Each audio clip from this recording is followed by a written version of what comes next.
আজ তোমাদের সঙ্গে একটা নতুনত্ব আচারের রেসিপি শেয়ার করব, তেল ছাড়া আমের আচার। চলো, এটা টক ঝাল মিষ্টি এই আচারটা হবে। এখানে 4টে আম ছাড়িয়ে নেওয়া হয়েছে, আর মা এই আমগুলো দেখো গেটারে গেট করে নিচ্ছে। আর তোমরা চাইলে মিক্সিতেও এটা একদম পেস্ট করে নিতে পারো। চলো, মা এই আমটা ঘষতে থাকুক, ততক্ষণ আমরা মশলাটা তৈরি করি আচারের মশলাটা রেডি করছি। আর এর জন্য নিয়েছি আমি দেখো ধনে, শুকনো লঙ্কা, জিরে আর মৌরি। এটাকে আমি ভেজে নেব, শুকনো খোলায় ভেজে নিচ্ছি। দেখো তোমাদের দেখিয়ে দিলাম।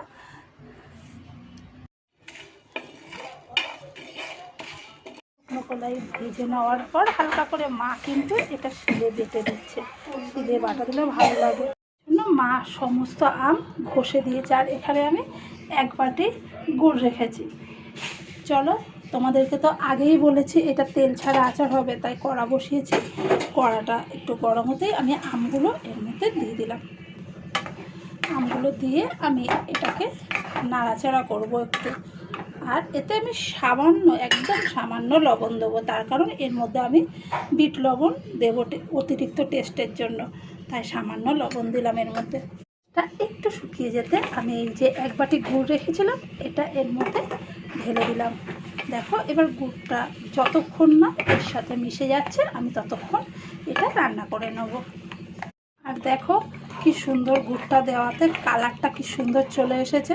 তোমরা চাইলে এটা চিনি দিয়েও করতে পারো, কিন্তু তোমাদেরকে বলেছিলাম না মশলাটা পুরো প্লেন করলে হবে না, একটু গোটা গোটা রাখতে। দেখো একটু গোটা গোটা রেখেছে।